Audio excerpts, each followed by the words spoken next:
जैसा कि आप स्क्रीन पे देख पा रहे हैं, आज का हमारा जो टेस्ट था वो आधुनिक काल पद्य का है और मुझे यकीन है कि ये पेपर आपके चेहरे के अनुकूल, जैसे आपके चेहरे पे उमंग है, तेज है, उत्साह है, उसके अनुरूप बहुत अच्छा आपका पेपर हुआ होगा।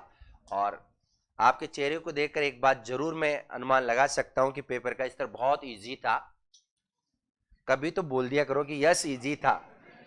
ठीक है, ये जो पेपर है इसमें 96 क्वेश्चन है और अगर 96 क्वेश्चन में से आपके 60, मैं 60% पे आ रहा हूं, 60 या 60 से अभाव भी इस पेपर में सही होंगे तो मैं जहां तक समझता हूं कि आपका ठीक ठाक प्रदर्शन माना जाएगा। और अगर 65 से ऊपर है तो आप सिकंदर है, आपका सिलेक्शन आराम से हो जाएगा राजस्थान लेवल पर, क्योंकि पेपर छोटा मोटा नहीं, इसमें 600 क्वेश्चन है। 96 क्वेश्चन केवल दिखावे के हैं, 600 के आसपास क्वेश्चन है, इसलिए इस बार मैंने पर्याप्त मात्रा में समय देने का भी निर्णय लिया है। और आप कितने टीप पाए कितने नहीं टीप पाए वो आप पे डिपेंड करता है। सबको विद्या माता की कसम हर पेपर में शुरू से ही लागू हो जाती है, और अगर फिर भी उस कसम का निर्वहन नहीं करेंगे तो मैं फिर बोल रहा हूं ऑनलाइन बच्चों के सामने भी कि जिंदगी में वो बच्चा जो टिपेगा वो कभी पास ही नहीं होगा। बस लग गई है, नो प्रॉब्लम। अरे जो नहीं टिपेगा वो तो 100% पास होगा। अनुशासन तो अनुशासन ही होता है, तो मत टिपो ना, क्या दिक्कत है, कौन कह रहा है, लेकिन आपकी आदत पड़ी हुई है, पता नहीं आप क्या प्रदर्शित करना चाहते हैं जो सही परंपरा नहीं है। क्योंकि हमें अंतिम रूप से आरपीएससी के उस एग्जाम में अपना बेहतर प्रदर्शन करना है। कोशिश करो कि मुझे नहीं टिपना, ऐसा प्रण कर ले मन में, तो बेहतर प्रदर्शन कर सकते हैं। खैर जिन्होंने टिपा उनको वही मुबारक हो जो मैं शुरुआत में बोल चुका हूं। यस, इस बीच एक महत्वपूर्ण सूचना यह है कि 3 मार्च रविवार को, 3 मार्च रविवार को एकदम नया बैच चालू होगा। 3 मार्च रविवार, 3 मार्च रविवार को फ्री सेमिनार होगा। एकदम जीरो से काव्य शास्त्र से बैच की शुरुआत की जाएगी। अपने अड़ोस पड़ोस दाएं बाएं अगल में बगल में कोई भी हो पढ़ने वाला, पढ़ाने वाली, पढ़ने वाली, तो आप उनको जरूर अपनी सूचना पहुंचा दीजिएगा। क्योंकि अपना अपना जो मीडियम है किसका, कम्युनिकेशन का, संचार का, वो सिर्फ आप है। हम कोई मीडिया में, सोशल मीडिया के अलावा पेपर में कहीं इधर उधर ऐड देते नहीं। तो 3 मार्च को रविवार को सेमिनार है, उसके बाद 4 मार्च से सुबह नया बैच चालू किया जाएगा। वो शुरुआत काव्य शास्त्र से होगी। सूचना समाप्त होती है, धन्यवाद। चलिए, हिंदी टेस्ट सीरीज संख्या 8 है, आधुनिक काल पद्य का टेस्ट है। अगला टेस्ट कौन सा होगा ये जानने के लिए आपको टेलीग्राम चैनल ज्वाइन करना पड़ेगा। जिन्होंने कर रखा मुबारक हो, नहीं कर रखा तो कर लीजिएगा। ऑनलाइन बच्चों से भी मैं आह्वान करना चाहता हूँ। लवकुश जी एक बात और, बच्चे कहते हैं कि सर हम ऑनलाइन पे पूरा पेपर देख लेते हैं, उस पर किस पर, टेलीग्राम चैनल पे पेपर को आधा काट के डाला करो। वहां टेलीग्राम चैनल पे करेंगे कभी सॉल्यूशन देख रहे तो डाला मत करो उधर, और डालते भी पेपर को भी सुनो तो बीच वाले 10-15% काट दो, बस इतने ही दे दो। वो भी मत डालो, यूट्यूब का भी मत डालो उनके लिए फालतू। बच्चों ऐसे कहते हैं कि सर हमने फीस जमा कराई है, हमें और जो पब्लिक पढ़ रहे हैं उनको क्या मतलब है फिर, तो ये तो होना ही चाहिए ना। चलिएगा, आधुनिक काल के बारे में असत्य कथन है, आधुनिक काल के बारे में असत्य कथन है। इसमें ऑप्शन संख्या 1 करेक्ट होगा। मनुष्य को केंद्र में रखकर चलने वाला वैचारिक वैचारिक तार्किक बौद्धिक दृष्टिकोण ही आधुनिकता है। पहला, मनुष्य को केंद्र में रखकर चलने वाला। देखो अगर ढंग से पढ़ेंगे तो परंपरागत आधुनिक कैसे हो सकता है, जहां तरक्की नहीं वो आधुनिक कैसे हो सकता है। तो परंपरागत, अतार्किक और अनुभवहीन नहीं, ये गलत बात है। ऐसे तो व्यक्ति आधुनिक हो ही नहीं सकता। तो यहां आपका यहां आना चाहिए, मनुष्य को केंद्र में रखकर चलने वाला परंपरागत की जगह आधुनिक, अतार्किक की जगह तार्किक, अनुभवहीन की जगह अनुभवी। अनुभवहीन की जगह क्या होगा, अनुभवी। बौद्धिक दृष्टिकोण ही आधुनिकता है, जिसमें परंपरागत मूल्यों के स्थान पर तर्क और भक्तिकालीन संस्कृति के स्थान पर दरबारी संस्कृति को विकसित किया गया। कहां किया गया बताओ, दरबारी संस्कृति तो रीतिकाल की देन है। तो ऑप्शन संख्या 1 करेक्ट हो जाएगा। चलिएगा, एक और बात बताना चाहूंगा बीच में, ज्यादा लंबी चौड़ी रामायण मुझे नहीं करनी क्योंकि मुझे भी आगे निकलना है, एक दिन का टाइम मिलता है। ये जितने भी आप देख पा रहे हैं इनका सॉल्यूशन आपके पास आई थिंक 4 पेज होंगे या 3 पेज, जो भी है पेपर 4 है ना, मेरे पास 11-12 पेजों का पेपर है ये। इसका मतलब इनका सॉल्यूशन बहुत बेहतर ढंग से मैंने किया है। क्या उत्तर होना चाहिए? ये 9 जून को अपनी किताब प्रकाशित हो जाएगी ऑब्जेक्टिव। 9 जून को जो टेस्ट सीरीज ले रहे हैं ना, इसकी एक छोटी सी बुकलेट प्रकाशित हो जाएगी, उसमें इसके आंसर और डिटेल से अगर आपको नहीं मिल पाते तो वहां भी आप देख सकते हैं। आधुनिक काल की प्रारंभिक सीमा व नामकरण के बारे में असत्य कथन है। बताइए भाई। रामचंद्र शुक्ल 1843 गद्य काल, डॉक्टर नगेंद्र 1850 नाम आधुनिक काल, जॉर्ज ग्रियर्सन 18वीं शताब्दी कंपनी के शासन में हिंदुस्तान, रामकुमार वर्मा 1843 आधुनिक काल। तो यहां आपका सही उत्तर कर लीजिएगा ऑप्शन संख्या 2, डॉक्टर नगेंद्र 1857 से आधुनिक काल मानते हैं। 1857 50 से नहीं मानते, क्योंकि एक 57 की जो क्रांति थी, वैचारिक क्रांति, उसके अनुरूप इसमें परिवर्तन देखने को मिला है। चलिएगा, आधुनिक कालीन परिस्थितियों के बारे में असत्य कथन है। आधुनिक काल की जो सिचुएशन है उसके बारे में असत्य कथन कौन सा है? यहां ऑप्शन संख्या पहले आप करेक्ट कर लीजिएगा। एक, ऑप्शन संख्या 1, राजनीतिक परिस्थितियों की बात कर रहे हैं तो ये राजनीतिक परिस्थितियां थोड़ी है। अरे भाई, ये तो राजनीतिक परिस्थिति थोड़ी है, ये तो भाषा की परिस्थिति है, गद्य और पद्य की भाषा। जबकि राजनीतिक परिस्थितियां क्या थी? सन 1940 ईस्वी में पाकिस्तान की मांग का नारा बुलंद किया गया, 1942 के अंतर्गत और परिवर्तन हुआ। इसका संबंध राजनीति से नहीं है ऑप्शन संख्या 1 का, बल्कि इसका संबंध तो किससे? भाषा से। देखो ना आप, इसमें राजनीतिक परिस्थितियों में इस युग में खड़ी बोली, ब्रज भाषा, ये भाषा की बात राजनीति में थोड़ी आएगी। तो ऑप्शन संख्या 1 करेक्ट आंसर हो जाएगा। चलिए आगे बढ़ते हैं, अगले प्रश्न की ओर रुख करते हैं। भारतेंदु युग के बारे में असत्य कथन है। भारतेंदु युग के बारे में असत्य कथन है।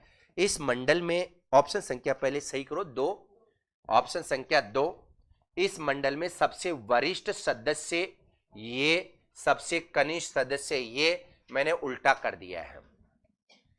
दोनों का ध्यान दो, दोनों का नाम ही बाल से चालू होता है। एक भट्ट बन जाता, भटोक बन जाता तो बड़ा आदमी होता भटोक। तो भट्ट बड़ा है और गुप्त क्या? सबसे छोटे हैं। छोटा नहीं, छोटे हैं। जय बुला दें क्या? कोई भाव वाव आई तो जय बुला दें, आ जाए तो बढ़िया। कोई देवी देवता ऐसे कर रहे हैं आप, जो किसी में आना चाहे तो। आज तो टाइम है अपने पास।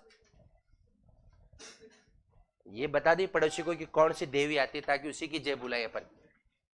विद्वानों की दृष्टि में भारतेंदु युग के बारे में असत्य कथन है। प्रश्न संख्या 5, ऑप्शन लगाइए पहले 4, फिर डिस्कशन करते हैं। ऑप्शन संख्या 4, रामविलास शर्मा ने भारतेंदु युगीन साहित्य को सच्चा जनवादी साहित्य कहा है। रामविलास शर्मा ने ऐसा कहा है। रामविलास शर्मा जी ऐसा मानते हैं। हजारी प्रसाद द्विवेदी जी का यह कथन सही नहीं है, उचित नहीं है, सम्यक नहीं है। हम आगे बढ़ते हैं। भारतेंदु युगीन प्रवृत्तियों में शामिल नहीं है, शामिल नहीं है। ऑप्शन संख्या 2, प्रखर राष्ट्रवादिता कतई नहीं थी इसमें, प्रखर राष्ट्रवादिता नहीं थी, बल्कि आप ये समझ सकते हैं प्रखर राष्ट्रवाद तो द्विवेदी युग की देन है। कौन से युग की? द्विवेदी युग की देन है। प्रखर राष्ट्रवादिता इसमें नहीं देखने को मिलती है। हाँ, राष्ट्रवाद की शेषवावस्था, शुरुआती अवस्था, शुरुआत हुई थी राष्ट्रवाद की, लेकिन प्रखर राष्ट्रीयता तो भारत भारती 1912, भारत भारती 1912 मैथिली सन गुप्त से प्रारंभ होती है। भारतेंदु युगीन प्रमुख कवियों का सही काल क्रम है, सही काल क्रम है। ऑप्शन संख्या 1, बालकृष्ण भट्ट, भारतेंदु हरिश्चंद्र, श्रीनिवास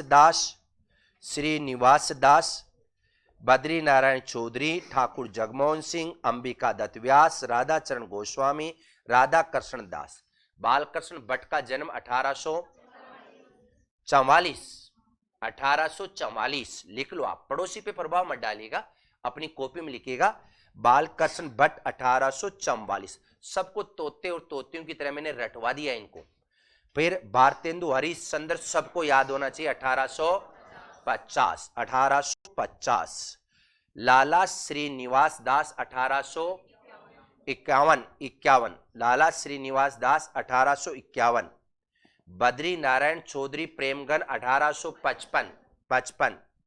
ठाकुर जगमोहन सिंह प्रकृति प्रेमी 1857, अंबिका दत्त व्यास 1858, राधाचरण गोस्वामी पता नहीं 65, यस 1865, और राधा कृष्ण दास 1865, छोड़ो राधा कृष्ण दास को, 65 तक हमारा कार्यक्रम पहुंच गया, एग्जैक्टली काम सही है। चलो, भारतेंदु हरिश्चंद्र के बारे में असत्य कथन है, बनाओ भाई। भारतेंदु हरिश्चंद्र के बारे में असत्य कथन है 2, इन्होंने गद्य व पद्य खड़ी बोली में लिखा, बिल्कुल गलत बात है। गद्य की भाषा अलग थी, पद्य की भाषा अलग थी। गद्य खड़ी बोली में लिखा, पद्य किस में लिखा है? ब्रज भाषा में लिखा, ब्रज भाषा में। हाँ देखो, हिंदी नई चाल में नहीं डली। आपने तो प्रश्न देखते भारतेंदु हरिश्चंद्र चेप दिया। वैसे एक बात बताऊं, सुनिए, इस प्रश्न को मैंने शाम वाले बैच में बता दिया था। मैंने हल्का फुल्का दिया था कि ये प्रश्न आ सकता है, लेकिन उन्होंने ध्यान दिया कि नहीं दिया। मैंने कहा था हिंदी नई चाल चली 1873, हिंदी नई चाल में नहीं चली, नहीं डली। रामविलास शर्मा,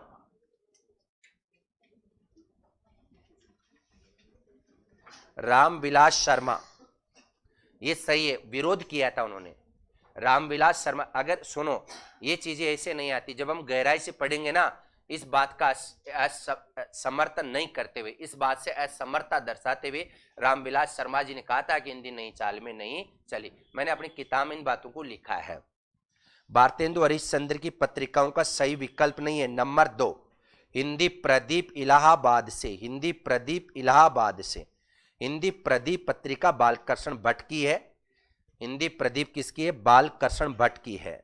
और तीनों पत्रिकाएं आपको याद करवाई गई थी तोते और तोतियों की तरह। काव्य वचन सुधा सही है। हरिश्चंद्र चंद्रिका बालाबोधिनी। भारतेंदु हरिश्चंद्र की काव्य कृतियों के बारे में असत्य कथन है, इनके बारे में असत्य कथन है। बनाओ भाई, असत्य कथन कौन सा है? ऑप्शन संख्या 3, बंदर सभा, हास्य व्यंग्य, ये पैरोडी से लिए, पैरोडी से लिए। कौन से लिए? पैरोडी से लिए। अब आप ये जानने के इच्छुक होंगे कि साहब ये पैरोडी क्या होती है, प्रबंध शैली क्या होती है। सब चीजें, चूंकि लेखन की अलग अलग शैलियां, जैसे जैन साहित्य के अंतर्गत फागु है, चरित है, रास है, वैसे ये साहित्य की शैलियां हैं जिसमें साहित्य इन्होंने लिखा है। तो पैरोडी एक शैली है जिसमें बंदर सभा नामक महत्वपूर्ण रचना का लेखन कार्य आपने किया है। चलो आगे बढ़ते हैं। बालकृष्ण भट्ट व उनकी रचनाओं के बारे में सत्य कथन है। बालकृष्ण भट्ट व उनकी रचनाओं के बारे में ऑप्शन संख्या 4 करेक्ट होगा। आचार्य शुक्ल जी ने इनको हिंदी निबंधों का स्टील कहा है। बातचीत नहीं, बोलो ही मत ना। आचार्य रामचंद्र शुक्ल जी ने इनको हिंदी निबंधों का स्टील कहा है। बद्री नारायण चौधरी प्रेमगन व उनकी रचनाओं के बारे में सत्य कथन है। नंबर 3, मयंक महिमा नाटक, मयंक महिमा नाटक कांग्रेस की स्थापना से संबंधित है। भारत सौभाग्य, मयंक महिमा नहीं, भारत सौभाग्य नामक नाटक आएगा। यहाँ मयंक महिमा का मामला अलग है। अगर बेहतर होगा इसकी जगह पर अपन करें भारत सौभाग्य। कौन सा? भारत सौभाग्य नामक नाटक, भारत सौभाग्य। चलो आगे बढ़ते हैं। बद्री नारायण चौधरी प्रेमगन रचनाओं के बारे में नंबर आग बता दिया आपको। चलो, प्रताप नारायण मिश्र व उनकी रचनाओं के बारे में सत्य कथन है। 1 नंबर, इन्होंने हिंदी है हम वतन है हिंदुस्तान का नारा दिया। प्रताप नारायण मिश्र, इसमें एक मिनट देख लेते हैं, देखते हैं। हिंदी है हम वतन है हिंदुस्तान हमारा, नहीं, अरे रुको ना। हाँ तो मैं वही तो बोल रहा हूं जनाब, ये शायर इकबाल का नारा है, शायर इकबाल का, शायर इकबाल का। हिंदी है हम वतन है हिंदुस्तान हमारा। मैं खुद पेपर बनाने वाला ही चुगल रहा हूं, क्योंकि मैंने बना तो दिया यार, हिंदी है अब याद आया मैंने, ये तो शायर इकबाल का है, तो आपका तो तुक्का कहाँ लगा होगा मैं कल्पना कर सकता हूँ डायरेक्ट। इन्होंने हिंदी हिंदू हिंदुस्तान का नारा दिया था, हिंदी हिंदू हिंदुस्तान। ओके, चलो आगे। ठाकुर जगमोहन सिंह व उनकी रचनाओं के बारे में ऑप्शन संख्या 4 सही है। ये कथन डॉक्टर बच्चन सिंह का है, ये कथन डॉक्टर बच्चन सिंह का है। पेपर की क्वालिटी बहुत गजब की है, ये सिर्फ आपके लिए बनाई गई है, आपका सिलेक्शन हो, मेरा मकसद यही है। विद्वता प्रकट करना मकसद नहीं होना चाहिए।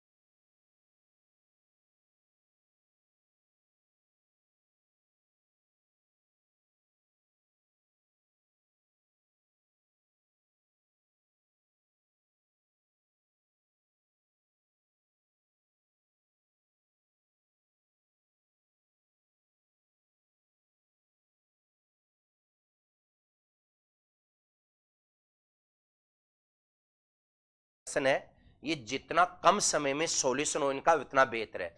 अमूमन होता है क्या, ऑनलाइन क्लासों के अंतर्गत ऐसे फलाने के नाम पड़ेगा, 3-4 के नाम पड़ेगा, शेरो शायरियां पड़ेगी, अपनी बात रखेंगे, समय बच्चों का खराब होता, बहुत वैल्यूएबल टाइम है।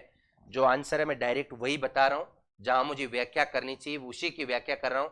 और अगर आप चाहते हो उसी परंपरा को आगे बढ़ाना, तो मैं इधर उधर के बीच बीच में शेरो शायरियां भी पढ़ लूँ, किसी का नाम भी बुला दूं। बताओ आप क्या चाहते हैं? चाहते तो यही है जो मैं सेकंड बोल रहा हूँ, लेकिन वो मिले तब ना आपको। हाँ, आप क्या चाहते हो? देखो कितने सियाणे बन जाते हैं कि नहीं, हम तो पहला ही चाह रहे हैं। निम्न में से असत्य कथन है, असत्य कथन है 18 में। अभी आपको जानकारी दे देता हूं। नंबर 3 इसमें करेक्ट होगा। बाल मुकुंद गुप्त नहीं है, यह है बाबू तोताराम, बाबू तोताराम। माफी चाहूंगा, इसमें 3 काशीनाथ खत्री की नहीं है, यह है बाबू तोताराम की, बाबू तोताराम की, बाबू तोताराम की। अब आप ये भी सोच रहे होंगे साहब काशीनाथ सिंह की भी बता दो, तो काशीनाथ खत्री की सिंध देश की राजकुमारियां, गुन्नौर की रानी, लवजी का सौपन। बहुत लंबा हो जाएगा आपके लिए। यस, चलो द्विवेदी युग के बारे में तो आप समझ लीजिए, मैंने 18 प्रश्न तो लिए भारतेंदु युग से। कितने? 18 प्रश्न, ये सबका सबको समायोजन करने का प्रयास किया। अब चालू हो रहा द्विवेदी युग। द्विवेदी युग के बारे में सत्य कथन है, ऑप्शन संख्या 1। हिंदी नाटक का वास्तविक विकास तो भारतेंदु युग में हो गया था, कहानी का विकास द्विवेदी युग में हुआ है। नाटक का विकास भारतेंदु में, कहानी सन 1900 में इंदुमती। तो 1900 का मतलब द्विवेदी युग, 1900 का मतलब द्विवेदी युग। चलो आगे बढ़ते हैं। सरस्वती पत्रिका के बारे में असत्य कथन है नंबर 2। 1920 से 47 तक पंडित देवी दत्त शुक्ल, 1920 से 47 तक पंडित देवी दत्त शुक्ल इसके संपादक रहे तो रहे भाई, सही है, मैंने सारी रामायण लिख दी है। प्रश्न संख्या 21, नागरिक प्रचारिणी सभा के बारे में सत्य कथन, ऑप्शन संख्या 1। इसकी स्थापना 16 जुलाई 1893 में, 16 जुलाई 1893 में, 93 में राम नारायण मिश्र, रामचंद्र शुक्ल नहीं, राम नारायण मिश्र, डॉक्टर श्याम सुंदर दास, शिव कुमार सिंह। वापिस देखो, प्रश्न संख्या 21 में ऑप्शन संख्या 1 16 जुलाई 1893 कर लिया। आगे आगे लिखो राम नारायण मिश्र, नारायण मिश्र नहीं, राम नारायण मिश्र, रामचंद्र शुक्ल की जगह श्याम सुंदर दास, ठाकुर जगमोहन की सिंह की जगह लिखो शिव कुमार सिंह, शिव कुमार सिंह। तीनों का नाम लिख लिया 1893 में। द्विवेदी युग की प्रवृत्तियों में शामिल नहीं है। नंबर 4, नंबर 4 ये भारतेंदु युग की है। नंबर 4 भारतेंदु युग की है। प्रश्न संख्या 23 ये भारतेंदु युग की है। 22 में 4, 23 में चलते महावीर प्रसाद द्विवेदी व उनकी रचनाओं के बारे में कौन सा विकल्प है सत्य? नंबर 2, इन्होंने हिंदी हिंदू हिंदुस्तान का नारा दिया था। कितनी बार दिलाओगे इस नारे को? किसका ये नारा? प्रताप नारायण मिश्र। मुझे पता फिर भी परीक्षा में गलती करोगे आप। प्रताप नारायण मिश्र, प्रताप नारायण मिश्र। हिंदी के प्रताप का वर्णन कर रहे हैं मिश्र साहब, प्रताप का वर्णन। तो ये प्रताप नारायण मिश्र का है। राहुल सांकरते ने इनको चतुर्माली की संज्ञा दी है। बिल्कुल। नंद दुलारे वाजपेयी ने इनको कपास की खेती करने वाला कवि का है, क्योंकि इनने हिंदी में अभूतपूर्व क्या किए हैं? सुधार किए हैं। चलो आगे बढ़ो भाई, बढ़ो रे भाई बढ़ो। चीटी से लेकर कितनी बार कह चुका हूं, ये आया परीक्षा में, आएगा फिर टपकेगा। COLLEGE कॉलेज लेक्चर में पूछा गया प्रश्न है।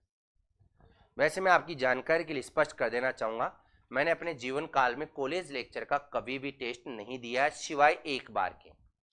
उसमें ये प्रश्न पूछा गया, लेकिन कुछ अफवाहें ऐसी चलती है कि शंकर सर तो 5-5 बार कॉलेज लेक्चर का एग्जाम में फेल हो गए। 5 बार जैसे मेरी उम्र दिख रही है क्या? या 5 बार अभी तक वैकेंसी आ चुकी है? 10 साल में 5 बार कॉलेज लेक्चर की आ चुकी है क्या? चल रहा है लेकिन मार्केट में। अच्छी बात है, फेल होना तो बहुत अच्छी बात है। आदमी निखार करता है, सुधार करता है। ये तो प्रैक्टिस है, प्रैक्टिस से आदमी परफेक्ट बनता है। और इसमें क्या दिक्कत है? फेल तो फेल ही होता है भाई। एक बार फेल हो, 5 बार फेल हो, कहीं भी इसमें क्या दिक्कत? कवि कर्तव्य कॉलेज लेक्चर में पूछा गया प्रश्न है, जिसका मैंने टेस्ट दिया था 2011-12 में, जब मैं यहाँ नौकरी लगा था। थोड़ा चस्का था, सोच रहा था कि बड़ी पोस्ट पे चले जाऊं, लेकिन नहीं बेटा जुगाड़। कवि कर्तव्य। उसी समय से दुर्भाग्यवश जीके भी चालू कर दिया। जीके में डिब्बे गोल, आपको पता है। मैथिली शरण गुप्त उनकी रचनाओं के बारे में सही विकल्प क्या है? 25 में 2। गांधी जी ने 1936 में, गांधी जी ने 1936 में इनको राष्ट्र कवि की उपाधि दी। ये बात सत्य है। गांधी जी ने मैथिली शरण गुप्त के बारे में विद्वानों का सही कथन नहीं है। 26 में 2, 26 में 2। एक बार देख लेते हैं। अगर आपकी 3 का ऑप्शन है तो 3 भी देख लेंगे। मैथिली शरण गुप्त ने, डॉक्टर नगेंद्र आधुनिक युग में प्रबंधोती परंपरा के संरक्षण, इनको मानते हैं। 26 की बात कर रहे हैं। 26 में ऑप्शन संख्या ऑप्शन संख्या 3, ऑप्शन संख्या 3 एकदम सही है आपकी बात। गुप्त जी ने, सुनो, गुप्त जी ने स्वयं को, पहले तो इसका उत्तर बता देते हो, स्वयं को कौटुंबिक कवि कहा। कौटुंबिक कवि, खुद को तो ये कहा है। और रामचंद्र शुक्ल जी ने इनको सामंजस्यवादी कवि कहा। रामचंद्र शुक्ल जी ने इनको सामंजस्यवादी कवि कहा है। रामचंद्र शुक्ल जी ने इनको सामंजस्यवादी कवि कहा है।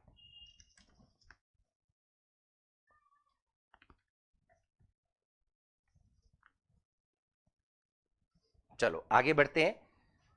मैथिली शरण गुप्त की रचनाओं का सही क्रम बताइएगा।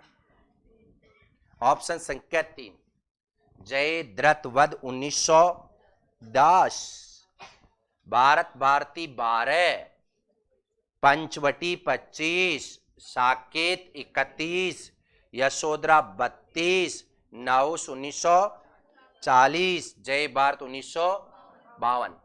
नहुस 40, जय भारत 1952। वापिस बोल देता हूं, जयद्रथ वध 1910, 12, 25, साकेत 31, यशोधरा 32, नहुस 40, जय भारत 1952। It's okay.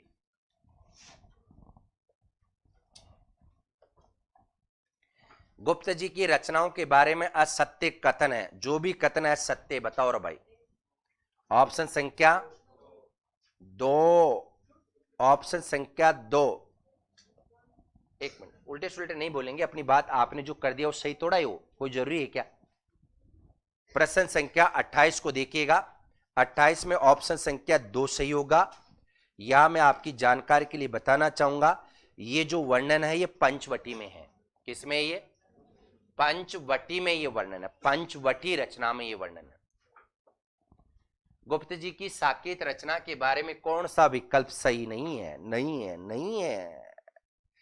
प्रारंभ में इसका नाम उर्मिला रखा गया था, लेकिन मैथिली शरण गुप्त ने इसका नाम बदलकर साकेत रख दिया।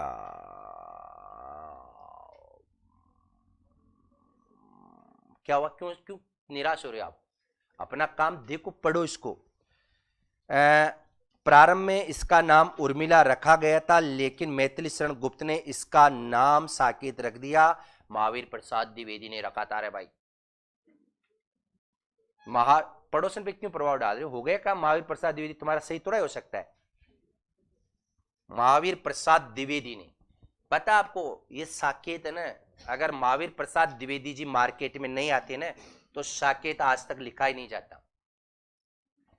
पहले लोगों को प्रोत्साहित किया, भुजंग भूषण भट्टाचार्य नाम से उर्मिला विषय लेख लिखे कि साहब उर्मिला की। और देखो एक बात बता देना चाहता हूं, हम सब लोग मर्यादा पुरुषोत्तम भगवान श्री राम जी की जय हो। बोलो मर्यादा पुरुषोत्तम भगवान श्री राम की होनी चाहिए जय। मैं खुद कह रहा हूं होनी चाहिए, लेकिन उर्मिला जी की भी तो जय होनी चाहिए ना।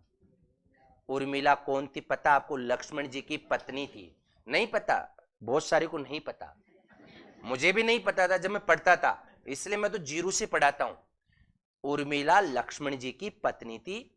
जब राम जी को वनवास लगाना है, वनवास लगने के पश्चात रामचरितमानस में एक आदर्श परिवार क्या हो सकता है, तो सब लोग तैयार हुए। तो राम जी के साथ साथ सीता भी तैयार होगी, मैं भी चलूंगी। लक्ष्मण ने कहा भैया मैं भी चलूंगा। समझ में आ गए? उस समय शादी हुई थी लक्ष्मण जी की। तो लक्ष्मण जी को तो 14 वर्ष का वनवास मिला या नहीं मिला, वो तो साथ साथ थे, लेकिन वास्तव में 14 वर्ष का वनवास उर्मिला को भी मिला है।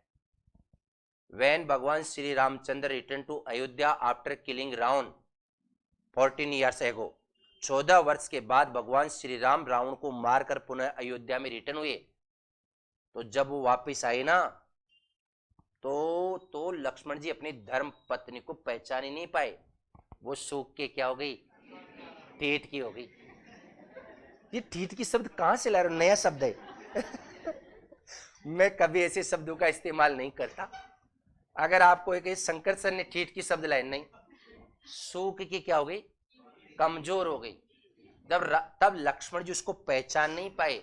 ये बात यहां लिखी हुई है, यहां लक्ष्मण जी को संदेह हो गया, संदेह कि ये काया है या शेष उसी की छाया। क्षण भर उसको कुछ समझे, हाथ लगाए क्या है यार ये तो क्या। फिर देखो रहा ये तो वो है उर्मिला, ये सूख के विरह में क्या हो गई है?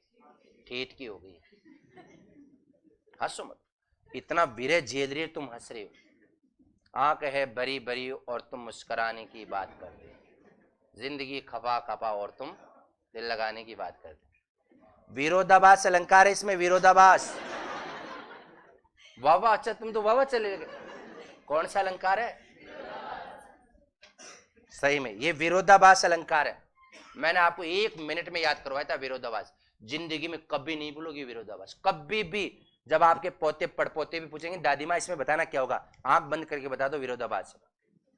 शब्दों के विलोम शब्द आते हैं, शब्दों के विलोम शब्द आते हैं। देख लो आप, विष में गोदावरी अमृत को फल दे, विष और अमृत। जो जो बूढ़े श्याम रंग त्यों त्यों उज्जवल हुई, श्याम और उज्जवल। आंख है भरी भरी, इधर भरी भरी और उधर लगाने की बात कर रहे हो, मुस्कुराना। यस, तो मैं नहीं समझा सकता, मैं नहीं समझा सकता तो नहीं। अब समझो इसको, साकेत रचना को। ज्ञानवर्धक बातें, ज्ञानवर्धक बातें। 12 सर्ग है, 1 प्रश्न। कितने सर्ग है? 1 प्रश्न। मैत्रेय गुप्त ने इस साहित्य की उपेक्षित पात्र उर्मिला के विरह को नव्य मुख्य रूप से सर्वाधिक मार्मिक विरह सबसे बड़ा सर्ग, प्रश्न संख्या 2 बन गया। 3 हो गए। सबसे बड़ा सर्ग कौन सा? 9वां। किसकी अनुभूति है? विरह की। किसकी है? उर्मिला की। 4 प्रश्न 10वें सर्ग में वर्णित किया गया और 10वें सर्ग में वर्णित किया गया, 90वें में मुख्य रूप से और 10वें में। 4 प्रश्न। ये रचना निम्न लेखों से प्रेरित होकर लिखी गई है। यहां से लिखी गई है, यहां से लिखी गई है, यहां से, दोनों से। एक प्रश्न। प्रारंभ में इसका नाम उर्मिला रखा गया था, लेकिन महावीर प्रसाद द्विवेदी ने इसका नाम साकेत रख दिया। रामदहीन मिश्र, रामदहीन मिश्र ये एकार्थ काव्य है, एकार्थ मिश्र। चलो मिश्र, रामदहीन मिश्र। आगे बढ़ते बढ़ते हैं। निम्न में से मैथिली शरण गुप्त की, मतलब आप समझो मैंने क्या किया। सुनो, हिंदी साहित्य का जो खेत है ना, खेत जिसमें फसल बो रखी थी, अब क्या करते हैं, अमूमन परीक्षा के अंतर्गत बीच बीच में से उठाते हैं। यहां से काट दिया एक क्यारा, एक क्यारा वहां से काट दिया, एक वहां से। बताओ फसल ढंग से कटेगी क्या? मैंने एक साफ सफाया करने का प्रयास किया। किताब लेके बैठ गया, प्रताप नारायण मिश्र जो जो जैसे जैसे आ रहे हैं सबको एक तरफ से समेट दिया। इससे आपको ही फायदा है। एक तो खेत साफ हो गया, पूरी की पूरी तैयारी हो गई। बीच बीच में से लेता तो कोई रह जाता। तो इसलिए देखो ये बनाने का तरीका, मैथिली शरण गुप्त, फिर प्रमुख रचना साकेत, तो उसके बारे में लिखा दो ये। चलो आगे बढ़ते। प्रश्न संख्या 30। निम्न में से मैथिली शरण गुप्त की पंक्तियां नहीं है। अबला जीवन हाय तुम्हारी यही कहानी, आंचल में है दूध और आंखों में है। 1932 में यशोधरा की पंक्तियां हैं। मैथिली शरण गुप्त की रचना यशोधरा की पंक्तियां, यशोधरा। वास्तव में बात तो सही है, इस पुरुष प्रधान समाज में नारी की स्थिति यही है। नारी का जन्म 2 ही चीजों के लिए होता है, आंचल में दूध, संतान को उत्पन्न करने के लिए, आंखों में पानी रोने के लिए, जीवन भर दुखी रहने के लिए। यह मैथिली शरण गुप्त की बात है। नारी पर नर का कितना अत्याचार है, लगता है विद्रोह मात्र ही अब उसका प्रतिकार है। वही मनुष्य है जो मनुष्य के लिए मरे, प्रिय पति वह मेरा प्राण प्यारा कहां है, दुख जलनिधि डूबी का सहारा कहां है। रूपक अलंकार में। कौन से अलंकार में? नीचे वाली लाइन में दुख जलनिधि में रूपक अलंकार भी है। और ये पंक्तियां अयोध्या सिंह उपाध्याय हरिओद की है।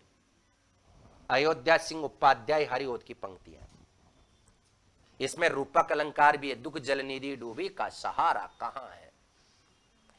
अयोध्या सिंह उपाध्याय हरिओद के बारे में सत्य कथन है। 1 नंबर, अपनी अपूर्व साधना के कारण इनको कवि सम्राट कहा जाता। कवि प्रतिनिधि नहीं, कवि सम्राट।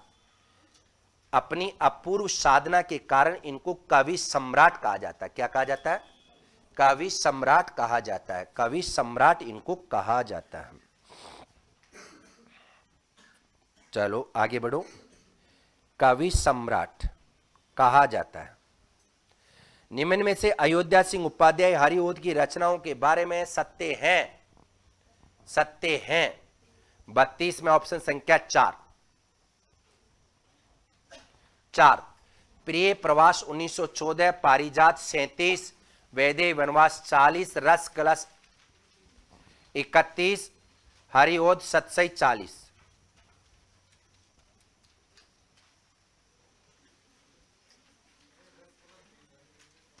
रुक जाओ, सेट करेंगे मामला, चिंता मत करो। रचनाओं के बारे में सत्य है। सुनो सत्य। रस कलश बीच में आ गया ना, कोई बात नहीं, मत लोड लो, फिर भी ये नजदीकी विकल्प है। ऑप्शन संख्या 4 करो, मैं वापस बता देता हूं। प्रिय प्रवास 1914, पेन देना जी।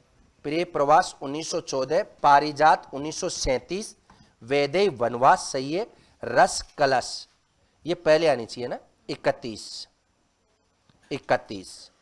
1931 और वैदेही क्या नाम है, हरिओद सतसई 40।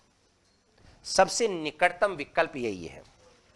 तो इसमें मानवीय त्रुटि होने की वजह से रस कलश पहले आना चाहिए था, लेकिन मैंने सही करवा दिया आपको।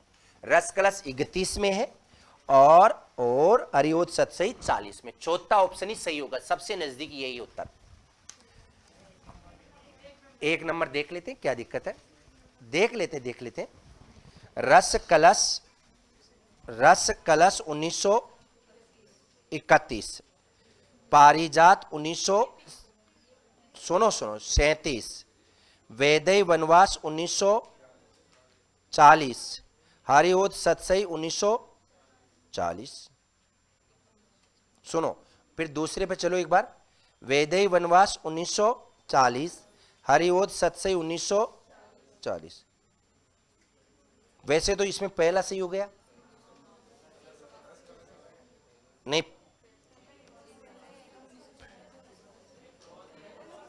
प्रिय प्रवास आ गए ना इसमें भी, इसमें भी प्रिय प्रवास आ गए। ऑप्शन संख्या 4 मैंने सही करवा दिया क्योंकि इसमें प्रिय प्रवास आ गए ना। प्रिय प्रवास तो 14 में है, 32 में ऑप्शन संख्या 4।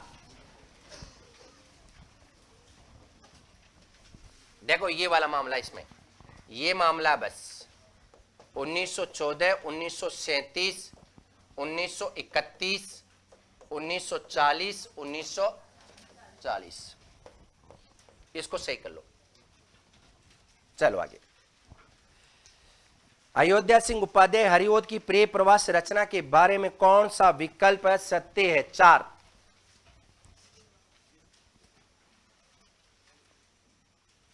ये ब्रज भाषा का पहला महाकाव्य, क्या पढ़े लिखे हो तुम लोग?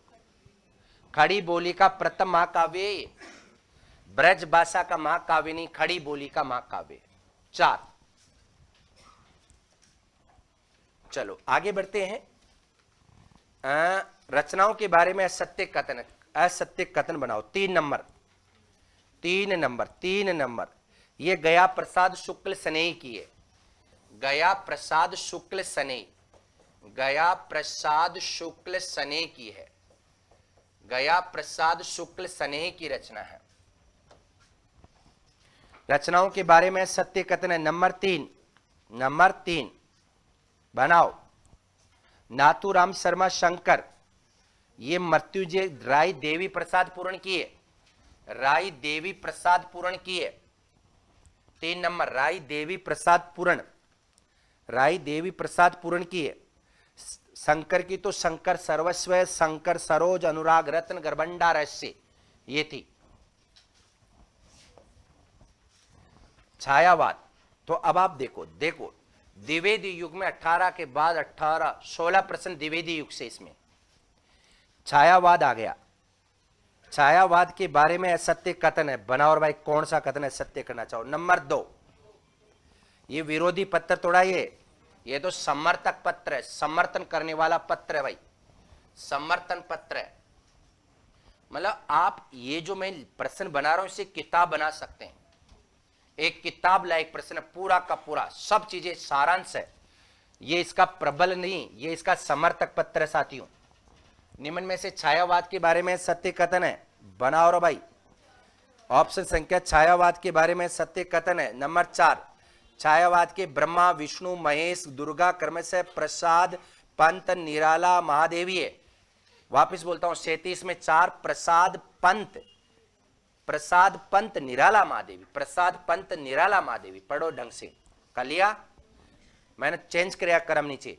प्रसाद पंत निराला महादेवी, प्रसाद पंत निराला, अब मामला ओके। प्रसाद पंत निराला महादेवी, ये उल्टा सुल्टा कर दिया। छायावाद के बारे में सत्य कथन है 38 में बनाओ। 2 बच्चन सिंह ने इसे शक्ति काव्य का, नहीं रामस्वरूप चतुर्वेदी ऐसा मानते हैं, रामस्वरूप चतुर्वेदी ऐसा मानते हैं।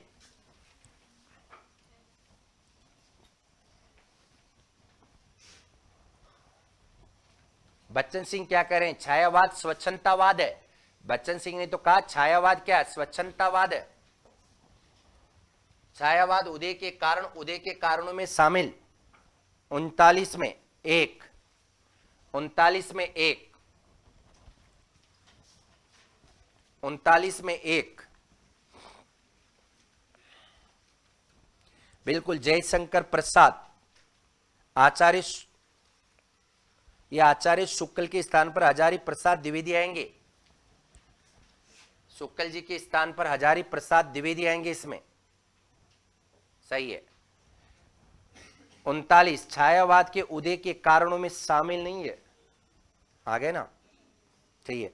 40 छायावाद की प्रमुख प्रवृत्तियों में शामिल नहीं है। 1 नंबर इति वर्तात्मकता, प्रकर, राष्ट्रीयता, समस्या पूर्ति। देखो ये दोनों तो द्विवेदी युग की है, समस्या पूर्ति, और ये दोनों भारतेंदु युग की है। पहला देख लूंगा मैं, एक बार इसको देखो आप पहले।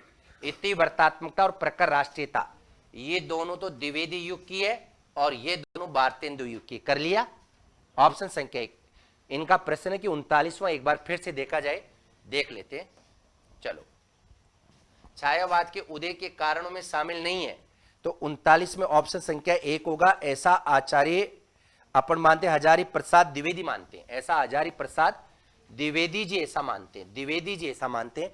अगर आप जानना चाहते हो कि शुक्ल जी क्या मानते हैं, तो शुक्ल जी मानते हैं इस पर पाश्चात्य प्रतीकवाद का प्रभाव देखते हैं।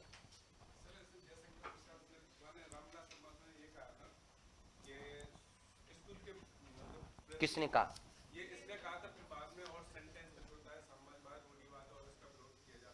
मुझे आप बताओ कौन सा ऑप्शन आपके हिसाब से सही होना चाहिए? हाँ, 2 लग रहा है, इस पर विचार करना है। राइट, जयशंकर प्रसाद, इसमें सामंतवाद व साम्राज्यवाद के विरुद्ध पूंजीवाद का विद्रोह है, ये जयशंकर प्रसाद का ही कथन है, ये जयशंकर प्रसाद का ही कथन है 39 में। ओके, सही है। पहला गलत है, शुक्ल जी की जगह हजारी प्रसाद द्विवेदी। 40 उत्तर हो गए। 41, जयशंकर प्रसाद के बारे में सत्य कथन है, बनाओ और भाई बनाओ। 41 में ऑप्शन संख्या 4, सभी कथन सत्य। मुझे लगता है किसी न किसी का खाता अब भी खुला होगा, खुल गएगा किसी का, तो फिर ठीक। आज मैं दोनों टाइप से हल कराऊंगा, नीचे से जो ठूंठ बच्चे उनकी भी नाम बोलूंगा, जो होशियार बच्चे उनका भी नाम बोलूंगा। ये मेरी बहुत दिनों से मनसा है कि मैं सब बच्चों को बराबर साथ लेकर चलूं, क्योंकि जो कमजोर बच्चे कहते हैं कि हमारे नंबर क्यों नहीं बताते आप, मेरी इच्छा है कि मैं बता पाऊं उनके नंबर। यहां तक आ रहे मेरे, जो उन्होंने बोला था ना, वो कलेजे में ठसक दे रहा है कि हमारे नंबर क्यों नहीं बताते। आज नीचे वाले नंबर भी सुनाए जाएंगे। जयशंकर प्रसाद जी की किस रचना को हिंदी का मेघदूत, हेलो ठीक, जयशंकर प्रसाद जी की किस रचना को हिंदी का मेघदूत कहा जाता है? आंसू आंसू आंसू। जयशंकर प्रसाद की छायावादी रचनाओं का क्रम है, जर आंसू लहर हुए कामयाब, जर आंसू लहर हुए कामयाब, 18, 25, 33, 35, 18, 25, 33, 35, 1918, 1925, 1933, 1935। जयशंकर प्रसाद जी की रचनाओं के क्रम के बारे में सत्य कथन है, बनाओ रे भाई। जयशंकर प्रसाद की रचनाओं के बारे में असत्य कथन है। 44 में ऑप्शन संख्या 3, उर्वशी, वन मिलन, छोको उत्साह, प्रेम प्रतीक, महाराणा का महत्व, चित्राधार। ये सही है, सही है, सही है। ये जयशंकर प्रसाद की रचना कामायनी के बारे में असत्य कथन है, कामायनी के बारे में। इसमें कुल 15 सर्ग है। ऑप्शन संख्या 1 में अंतिम सर्ग आनंद, प्रथम सर्ग चिंता कहां है? आशा है। पहला सर्ग का नाम आशा है, क्या है?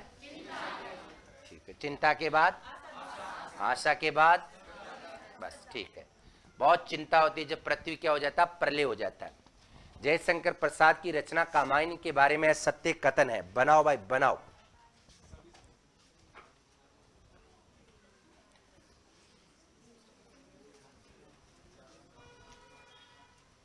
कामायनी के मूल रूप में समरसतावाद दर्शन है, और यह दर्शन मूल रूप से शैव मत के अंतर। सुमित्रा नंदन पंत ने कहा, बाइबल के पश्चात एकमात्र रचना जिसका विश्व की इतने भाषाओं में अनुवाद हो चुका है। इसमें मैंने चिंता की जगह, एक्चुअल में क्या ऑप्शन तो एक ही होगा, बाय मिस्टेक्स हो गया है इसमें। रुको ना एक बार, मैं सही तो करवा देता हूं, लेकिन पहला करो सही। 15 सर्ग है, अंतिम सर्ग का नाम आनंद है, प्रथम सर्ग का नाम क्या है? आशा कर लो इसमें, और सब विकल्प सही है, आशा कर लीजिएगा। उल्टे सुल्टे मत बोलो, जो मुझे कहना था मैंने कह दिया, और आपने जो करना था वो कर दिया। आशा। चलो अगले प्रश्न की ओर रुख करते हैं। नारी तुम केवल श्रद्धा हो, विश्वास रज नक पत्तल पर, पीयूष रोसी बहा करो जीवन के सुंदर समतल में। नारी तुम केवल, लज्जा सर्ग से, लज्जा सर्ग। सूर्यकांत त्रिपाठी निराला के बारे में असत्य कथन है। 47 में 1, 47 में 1 आगे ने कहा ये बात, आगे ने कहा है। चलो आगे बढ़ते हैं। सूर्यकांत त्रिपाठी निराला के बारे में सत्य कथन है। 4 नंबर आचार्य शुक्ल ने निराला के, ये इन्होंने नहीं कहा, ये महावीर प्रसाद द्विवेदी ने कहा है। रब्बर चंद महावीर प्रसाद द्विवेदी ने, बिल्कुल महावीर प्रसाद द्विवेदी ने। सूर्यकांत त्रिपाठी अपगीतु याद करवाया था ना, अपगीतु ओके, अपगीतु याद करवा दिया मैंने, पूरी रचना आपको पढ़ाते समय। अपगीतु अनामिका परिमल गीतिका तुलसीदास, अपगीतु अनामिका परिमल गीतिका तुलसीदास। कब लिखी गई अनामिका? 1923। परिमल 1900, हाँ जी 23। गीतिका 1936, 1936, और ये तो सबको याद होगा 1938। 23, 30, 36, 38। 50 सूर्यकांत त्रिपाठी निराला की रचनाओं के बारे में सत्य कथन है। 1 इसमें निराला की 44 कविताएं संकलित है। 44 कविताएं संकलित है। 51 में मैं अकेला देखता हूं आ रही मेरे दिवस की सांदे वेला, कहां से ली गई है? 3 से, अणिमा से। ये जो वेला है ना, ये इनकी व्यंग्य प्रक रचनाओं का संकलन है। व्यंग्य प्रक रचनाओं का संकलन है। ये इनकी प्रगतिवादी रचना है। कौन सी? प्रगतिवादी, उच्च वर्ग और निम्न वर्ग की ये व्यंग्य प्रक रचना है। निम्न में से निराला की उक्तियां नहीं है तो नहीं है। 4 आनंद अखंड घनाता, ये जयशंकर प्रसाद की कामायनी की अंतिम पंक्तियां हैं। जयशंकर प्रसाद की कामायनी की अंतिम पंक्तियां, जयशंकर प्रसाद की कामायनी की ये अंतिम पंक्तियां आनंद संघ की पंक्तियां। सुमित्रा नंदन पंत के बारे में असत्य कथन है। बताओ भाई। नंबर 4 मूर्त पदार्थों के लिए अमूर्त उपमान देने की परंपरा। अमूर्त पदार्थ उल्टा कर दिया इसको मैंने, मतलब जो निर्जीव और प्रकृति उसको सजीव बनाने की शुरुआत यहीं से हुई है। सजीव बनाने की शुरुआत यहीं से हुई है। चलो आगे। 54 सुमित्रा नंदन पंत के बारे में विद्वानों का। 54 यहां हो जाएगा ऑप्शन संख्या 3। 54 में ऑप्शन संख्या 3 ये हजारी प्रसाद द्विवेदी का कथन है साथियों। हजारी प्रसाद द्विवेदी का कथन है। पंत जी की रचनाएं उग्र विपगु, याद करवाए थे ना आपको। उग्र विपगु, अपगीतु, निरनिशाया दीप सप्त, नीर निशाया दीप सिप्त, जर आंसू लहर हुए कामयाब। ये लो चारों की रचनाएं एक साथ लिख दी टेक्स्ट पर। देखो उसे उग्र लिख दिया ना, उच्छ्वास, ग्रंथि, वीणा, पल्लव, गुंजन। इससे पहले अनामिका, परिमल, गीतिका, तुलसीदास, निराला, नीर, निशा, दीप सप्त, महादेवी वर्मा, निया, रश्मि, निर्जा, सांदे गीत, यामा, दीपशिका, सप्तपर्णा, झरना, आंसू, लहर और कामाई।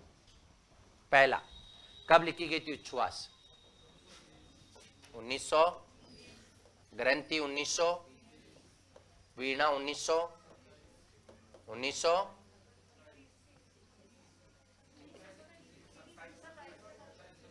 पल्लव 1900, गुंजन 1932। पहला सही है 100%। उग्र विपगु। चलो, निम्न में से पंत जी की रचनाओं के बारे में असत्य बात है। 56 में चलो भाई, 56 में चलो, कौन सी बात असत्य है, आ जाओ। ऑप्शन संख्या डायरेक्ट 3 पे चलो। शंख ध्वनि 1971, कवि ने दर्शन और ये बात 1971 में नहीं, समादिता 1973 में ये बात, समादिता, समादिता भी इनकी रचना है, समादिता 1973 में ये बात है, समादिता 1973, समादिता 1973 में ये बात है। महादेवी वर्मा के बारे में असत्य कथन है, 57 में 4, रोला इनका प्रिय छंद माना जाता है, रोला इनका नहीं, निराला का,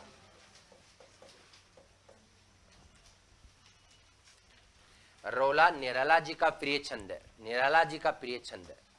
महादेव वर्मा की रचनाओं के बारे में सत्य कथन है 58, महादेव वर्मा की रचनाओं के बारे में सत्य कथन है, बताओ। ऑप्शन संख्या 2, दीपशिखा 1942, दीपशिखा 1942 में नहीं है, बल्कि इंपोर्टेंट जो मैं आपको बात लिखा रहा हूं, सप्तपर्णा, सप्तपर्णा 1960 में ये बात है, सप्तपर्णा 1960 इंपोर्टेंट है। सप्तपर्णा में किस बात का उल्लेख है, सप्तपर्णा 1960 में इस बात का उल्लेख है।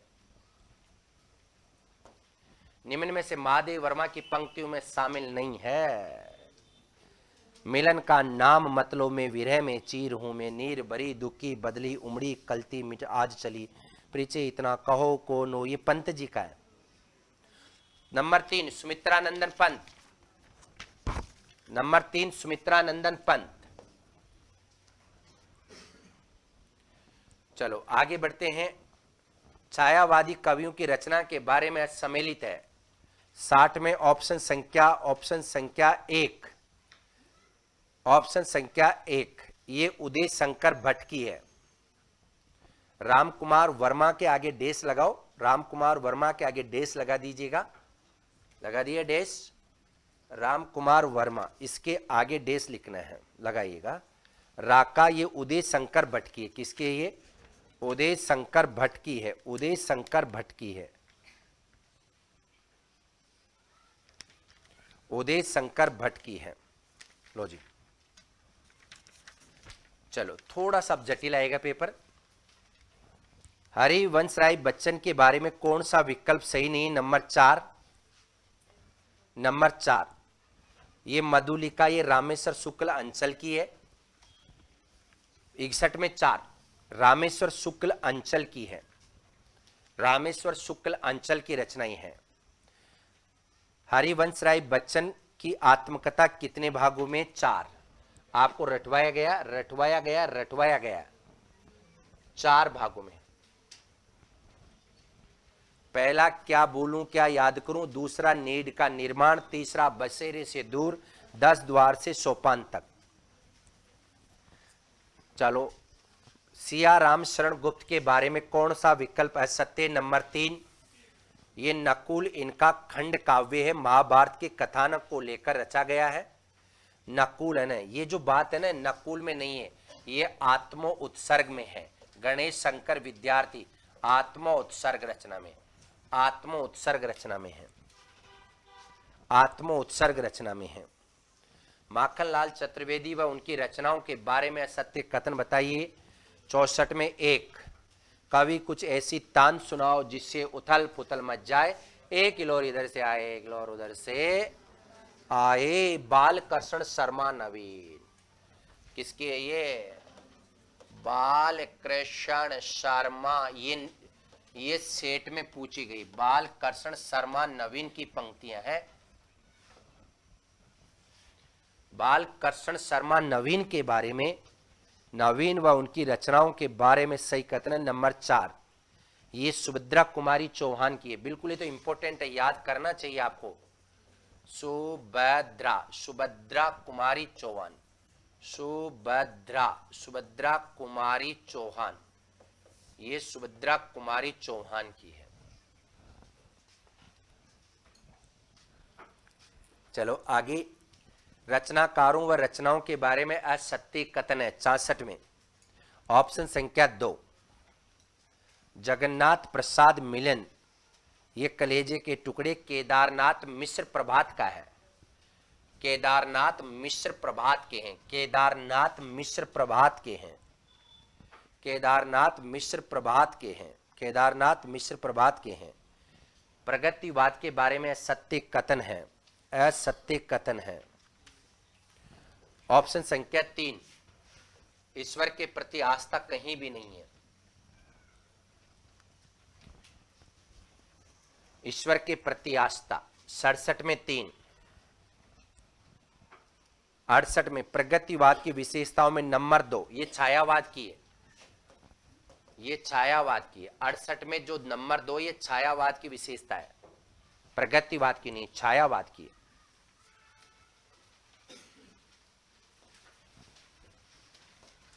नागार्जुन व उनकी रचनाओं के बारे में 4 नंबर, 4 नंबर, 4 नंबर।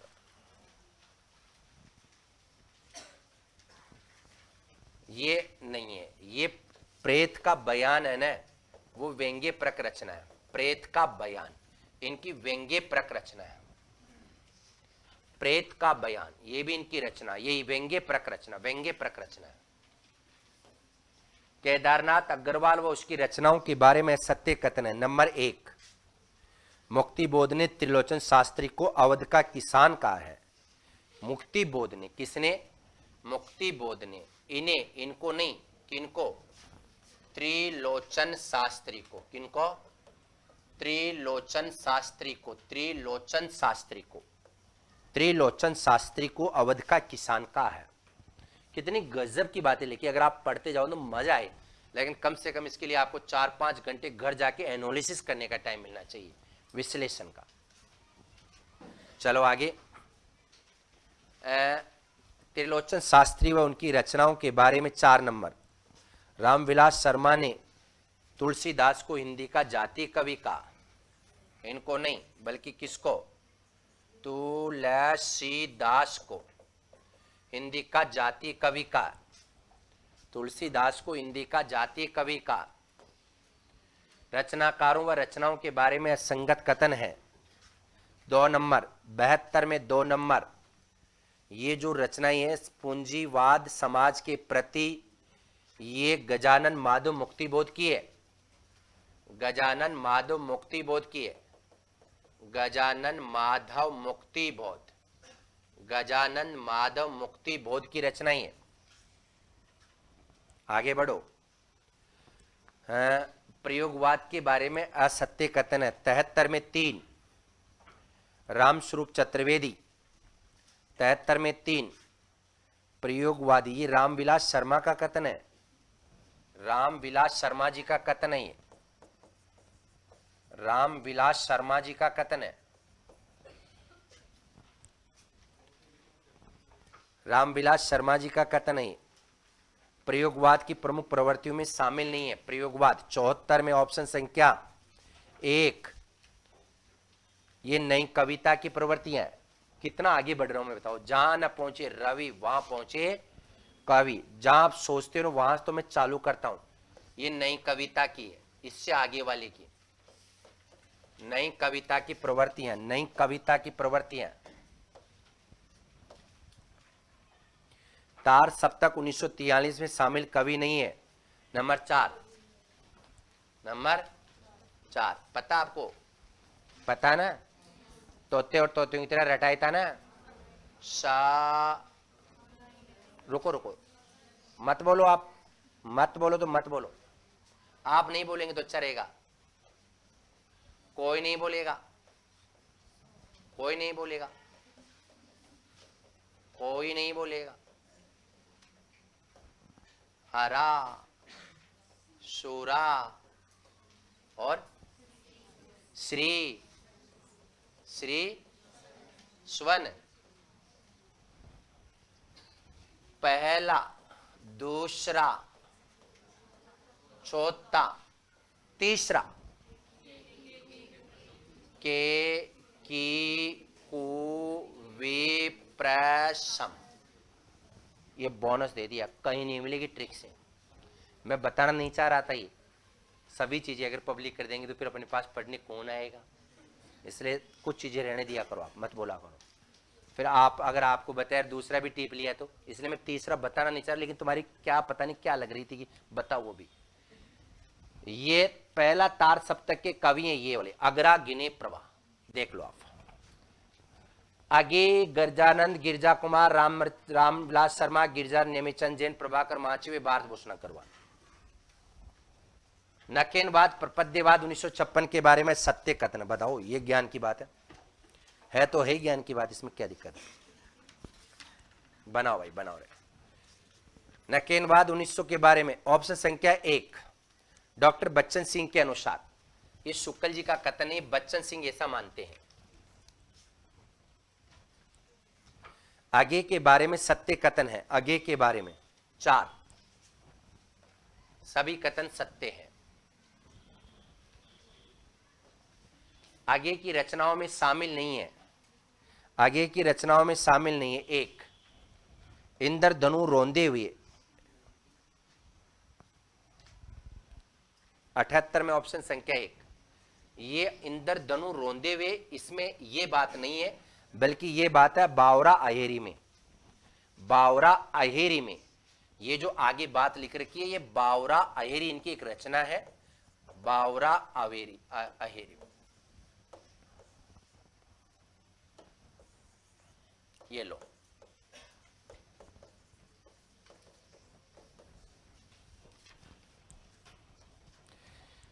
चलो आगे बढ़ो, आगे बढ़ो, बढ़ो भाई बढ़ो।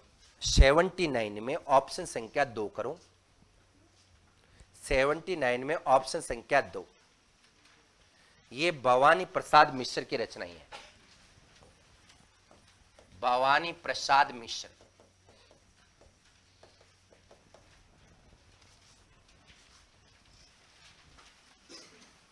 80 में ऑप्शन संख्या 3, ये चांदनी और चुनर, ये है शकुंतला माथुर की, शकुंतला माथुर, शकुंतला माथुर। तुम मुझसे प्रेम करो जैसे मछलियां लहरों से करती है, ये पंक्ति किसकी है? 81 में नंबर 3 शमशेर बहादुर सिंह की, बिल्कुल लिखा है मैंने, शमशेर बहादुर सिंह की। नई कविता के बारे में सत्य कथन है 4, नई कविता के बारे में या प्रवृत्तियों में शामिल है।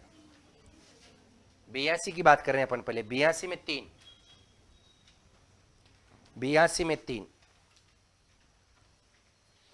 ये रामविलास शर्मा का कथन है।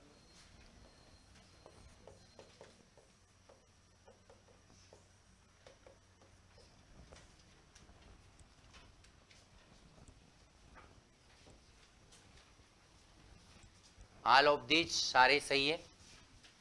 83 में, 84 में ऑप्शन संख्या 3,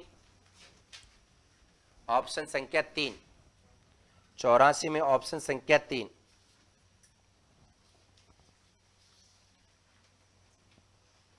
खूंटियों पर टंगे लोग को, किस पर? खूंटियों पर टंगे लोग, 1982 को। कब लिखा गया था? 1982। रचना का नाम था खूंटियों पर टंगे लोग, खूंटियों पर टंगे हुए लोग, 1982 को, 82 पर। 1983 में साहित्य अकादमी पुरस्कार मिला। रचनाकार व रचनाओं के बारे में, इसमें एक सही हो जाएगा, ये मछलीघर विजय देव नारायण साई की है, विजय देव नारायण साई की रचना है, विजय देव नारायण साई की रचना है, विजय देव नारायण शाही। साटोत्री कविता की प्रमुख प्रवृत्तियों में शामिल नहीं है। साटोत्री 86, साटोत्री में ऑप्शन संख्या 2, ये नई कविता की है।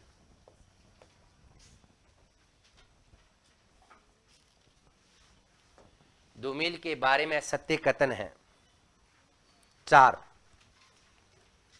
ये लीलाधर जगुड़ी का, ये किसका है?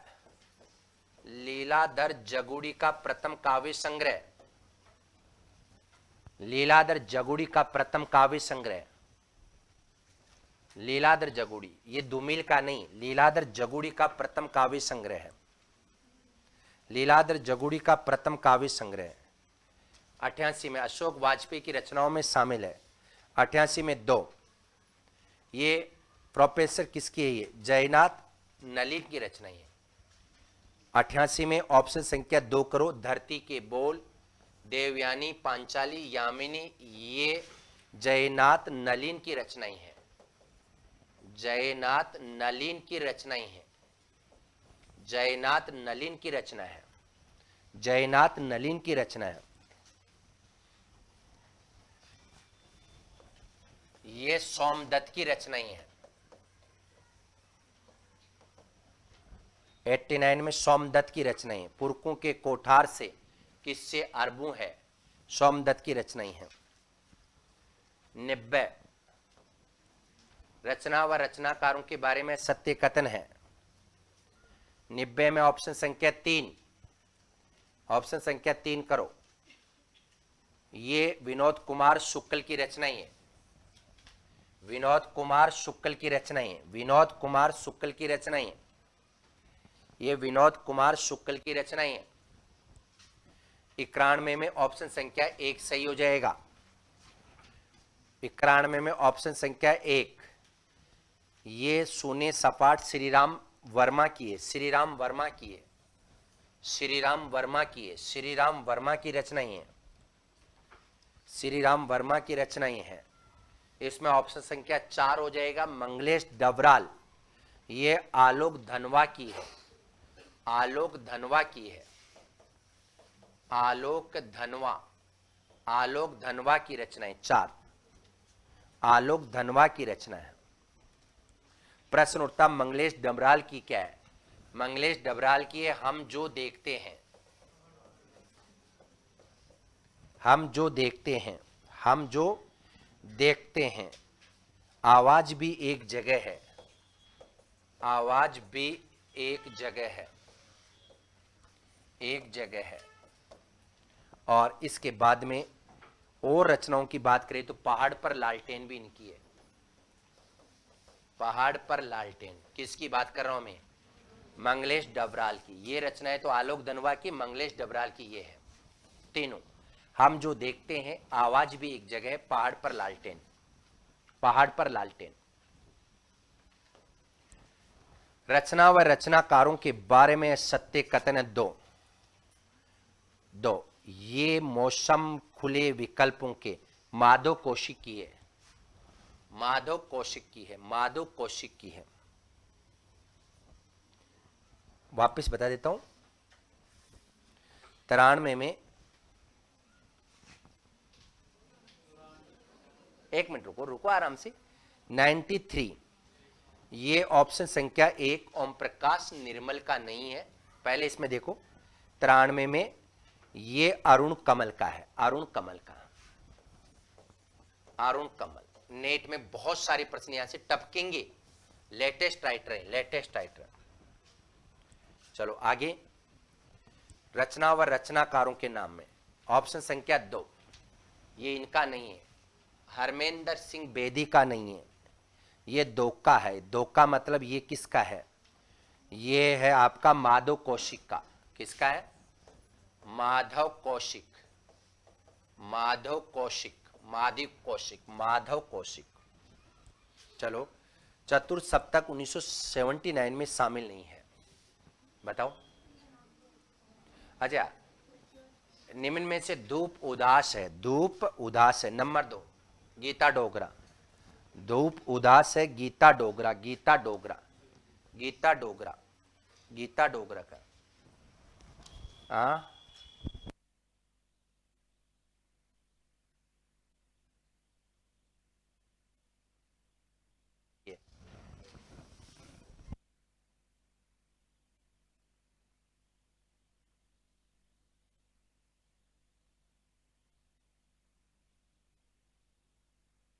चतुर्थ सप्तक 1979 में शामिल कवि नहीं है। ऑप्शन संख्या 3, ये जो है 3 वाली द्वितीय सप्तक के कवि हैं।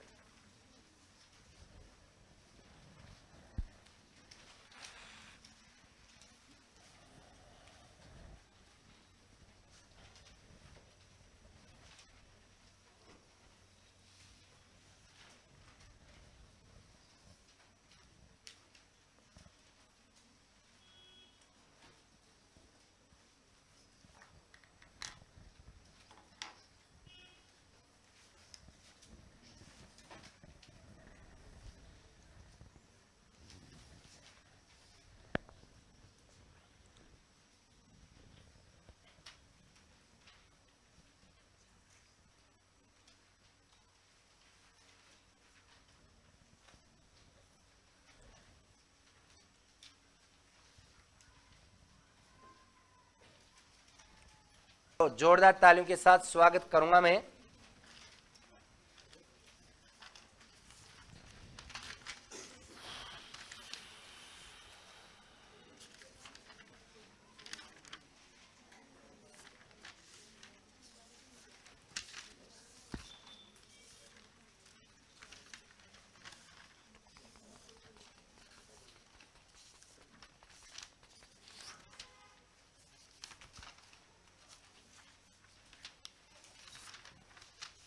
जोरदार तालियों के साथ स्वागत करना चाहूंगा मैं आज के इस कार्यक्रम में। आज के जो विनर है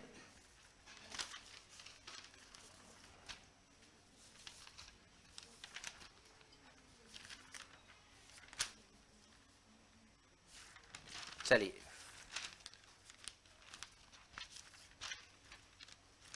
संतोष सैनी, इनके आए तालियां बजती रहनी चाहिए। 61 मंजू मेवाल, मंजू 60, संतरा मीना 60, संपत 61, शिमला मीना 64, तालियां बज क्यों नहीं रही है। मंजू वैष्णव 63, कौन है is Manju, very good. Narendra Kumar 62, Nirma Chaudhary 60, Rakesh Meena 64, Rekhram Meena ji 64, who is Rekhram,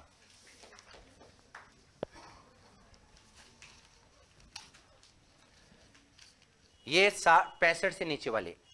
Sunita Rao, Sunita ji 64 question सही है, तालियां बजाओ मैडम के लिए। 64%। आशा 70% सही है, जोरदार तालियां। गोविंद गुजर 70% सही है, जोरदार तालियां। पूजा कुमावत 72% सही है, जोरदार तालियां। सरोज गुजर 64% सही है, जोरदार तालियां। कमलेश कुमार सैनी 76 क्वेश्चन सही है, जोरदार तालियां। ये तो थोड़ा सा बच गया, नहीं तो फट ही गया था मैं। आगे से टाइम से दिया करो एक तो। 76 क्वेश्चन से एक बार तो पुनः तालियां। सोहन सैनी 70 क्वेश्चन से ये, जोरदार तालियां। सोनम मीना 67 क्वेश्चन से ये, जोरदार तालियां। शिमला मीना 65 क्वेश्चन से ये, जोरदार तालियां। खड़ी तो हो जाए करो ऐसे बिल्कुल ही। सुमन मीना 67 क्वेश्चन से ये, जोरदार तालियां। Manisha Yadav online student not यहां फिजिकली प्रेजेंट, 74 क्वेश्चन से जोरदार तालियां। रेखा गौतम 67 क्वेश्चन सही है, online student. Karshan Kumar 65 question सही है, जोरदार तालियां, ऑनलाइन स्टूडेंट। दुर्गा 59 सही है, ऑनलाइन स्टूडेंट। दिनेश विश्नोई 56 सही है, ऑनलाइन स्टूडेंट। आज 1722 के लगभग लोगों ने टेस्ट दिया, जिनका रिजल्ट 5 ही है। लीजिए, और आज की क्लास के विनर है क्या नाम है, मुकेश मीना 83 क्वेश्चन से 83, जोरदार तालियां।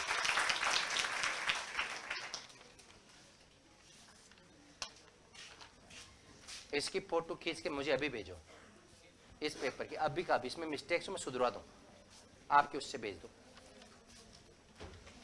चलो जोरदार तालियां मुकेश जी के लिए। रुक जा यार, आगे बढ़ेगा, बहुत आगे बढ़ेगा बच्चा। मैं आज आपको फिर बोल रहा हूं, बहुत सामान्य स्टूडेंट था, एवरेज स्टूडेंट। जब इसका एडमिशन कराने आए ने तो मैं सोचा कि ऐसा थोड़ा सा मुश्किल लग रहा। 2 दोस्त आए थे इनके, दोनों टीचर थे। वो यहाँ आए कि बोले इसको संभालो सर कैसे भी। बहुत जगह इन्होंने कोचिंग के थपेड़े खाए, लेकिन आ गया। और अब टॉपर हर क्लास में। और टॉपर होना कोई अलग बात नहीं, कोई नहीं है दूर दूर तक। हर में कितना गजब रिजल्ट आता, और किससे 10-15% ऊपर जाते हैं। पढ़ रहा बच्चा, एक बार तालियां। हो सकता है अगला टॉपर हो, राजस्थान का अगला टॉपर हो, आप देख पा रहे हो। मैं भी। चिढ़ना मत, लड़कियों के काम है, ईर्ष्या मत करना। भैया तुम्हारा दुआएं करो, मुझे पता तुम्हारे अंदर जो बढ़त लगी थी ना, उसको शांत कर रहा हूं मैं।